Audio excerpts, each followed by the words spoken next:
It is the month of July, and because it is July, I want to do something a little different.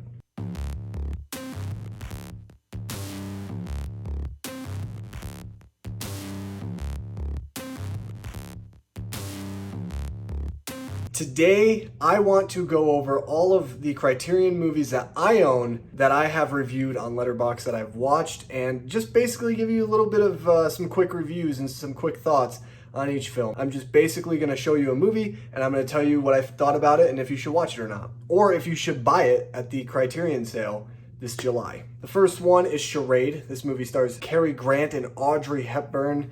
This is a fun movie. I think that it's not nearly as good as what I was hoping for. I think that the movie has some pretty good espionage in it, but it does try to do too many M. Night Shyamalan twists. If you understand M. Night Shyamalan and his movies, then you'll understand my reference. But it is a good movie. I think Audrey Hepburn and Cary Grant have fantastic chemistry on screen. I do really like Cary Grant a lot. I would actually say that you should probably watch this movie first before deciding whether or not you should buy it. The next movie is Spike Lee's Being John Malkovich. This is one of the most odd and weird films I've probably ever seen in my life. It's basically people becoming John Malkovich. They get to see through his eyes. And so it is a very interesting concept and very unique.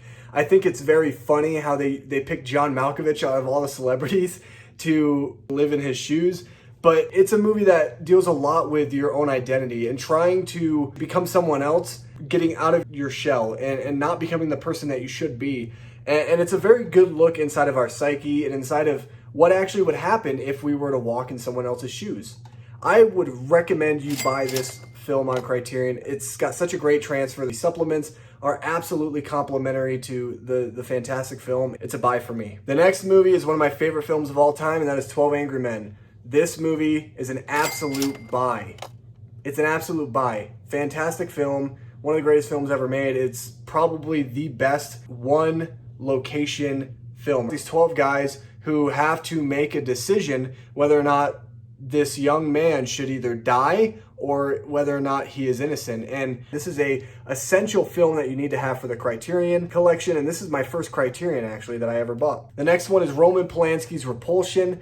This is a very interesting movie, as I thought it was going to be more of a horror-centric film, but it's not that at all. It's really a psychological thriller about this woman who kind of starts to go insane. And there's no reason or rhyme to it. She basically is just left alone at her apartment all day for a week, and she slowly descends into madness. She's basically not understanding what is real and what is fiction. And so, like, if you like that concept, which a lot of films have that, and a lot of films have borrowed from this, then I think you're going to enjoy this film. I think that this is a movie that you should buy for the Criterion sale because it has a fantastic score. And I also think that it's a movie that brings enough thrill and suspense to where you actually are on the edge of your seat the entire time. And you're wondering what's going to happen next. This next movie, I'm already going to say it off the top. This is an absolute must-buy, and that is Fantastic Mr. Fox. One of the best Criterion packaged films. I mean, I absolutely love the packaging on this thing. It's absolutely gorgeous. Right here, I'll show you. That's a little bit of what the packaging is like. But this is a film by Wes Anderson that is very different from his standard films. Yes, the animation is so Wes Anderson, but the story is very simple. And it's actually based off of a children's book, which I've actually read, which I actually enjoyed quite a bit. This is a film that understands the two different types of people who are going to watch this, which is younger children and also young adults, because this movie teaches a lot about life. It teaches a lot about growing up, and especially about role models, like who you should look at as an exemplary figure. Has some great witty comedy and some beautiful set pieces. Absolutely love this movie. Must buy. This next one is Inside Llewyn Davis. This is a movie that stars Oscar Isaac, and he's never been better. This is his best performance by far.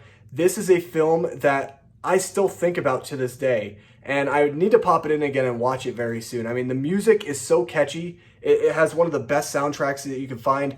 Also, I think this is a film that has a lot of unanswered questions, and you're kind of wondering what's the purpose of this film, but you kind of realize that it's basically just showing you what happens to this guy who is a washed up musician who doesn't have bad luck essentially because it's his fault, but you kind of get wrapped up in his life for just a few days. And I think that that's a very interesting concept.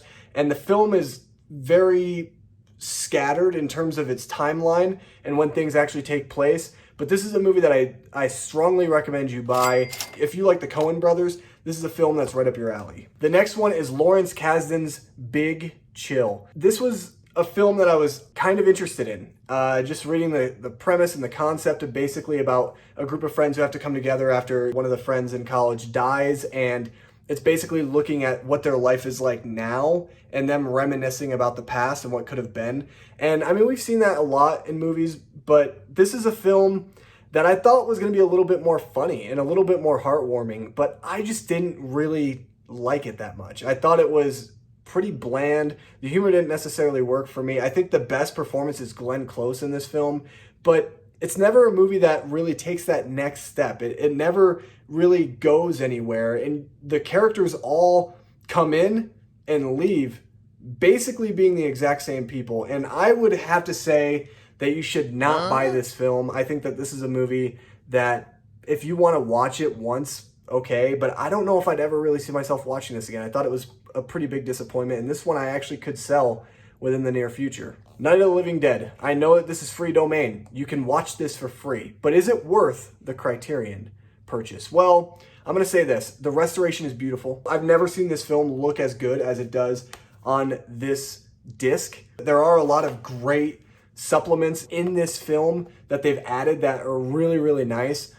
But I think one of the biggest issues that I have with this film is that this movie, it's a little dated. This movie's a little dated. And I do really like it. It's the movie that really kicked off the zombie genre and horror. But I think that this is a movie that it hasn't aged particularly well. And I do like the film and I do enjoy it and I will watch it again. But I think it's a movie that you can't necessarily watch all the time. And it's not a movie that is very memorable. In terms of after watching this film, you don't necessarily get that effect of, wow, this is going to stay in my head, because essentially you kind of forget about it. The best character in this movie is the lead character, who was an African-American man, which is one of the first African-Americans to be able to play a lead character. There's a lot of great history to this movie, but I would say not to buy it just because it is free domain. You can watch it for free. And the last movie is Cold War. This is a movie that is fantastic. I really like this film. Number one, it's in black and white. It's absolutely gorgeous. It makes so much sense why this movie's in black and white. You have to watch this film to understand why it's shot in black and white. Number two, Paul Pawlikowski, the guy who directed this film, absolute genius. I think he understands drama. He understands love, tragedy about what love is, because these two people aren't perfect. They're not perfect for each other. And it really bugs you because they try to make it work out between them, but they don't have any chemistry. And that's what I think is so endearing about it, is it shows you sometimes the realness, the reality of what love is. And if you try to make it become something, necessarily it doesn't work out that way. So I do think that it's a very great film. And not only that, but again, it's absolutely beautiful. It's gorgeous. The restoration is fantastic on it. And I really, really like this film. I definitely recommend you go out and buy this movie on Criterion, because it is definitely worth your time and your money. I did not talk about The Princess Bride. I do own The Princess Bride. I have yet to watch the Criterion of the movie, so when I watch that movie, I will keep you guys updated. So I figured this would be a fun video to do since it's July, something more, a little bit relaxing, and I want to know what you guys' thoughts are on any of these films that I share with you. Also, let me know down below what Criterions you've watched recently and your thoughts on those Criterions. Make sure you guys drop a like on the video if you enjoy it. Please subscribe to the channel down below if you really enjoyed this content. I come out with new content 3 to 4 times a week, so there's always something to watch and always something to contribute to the community. So anyway, guys, thank you so much for watching, and as always, I'll see you guys in my next video. Stay healthy.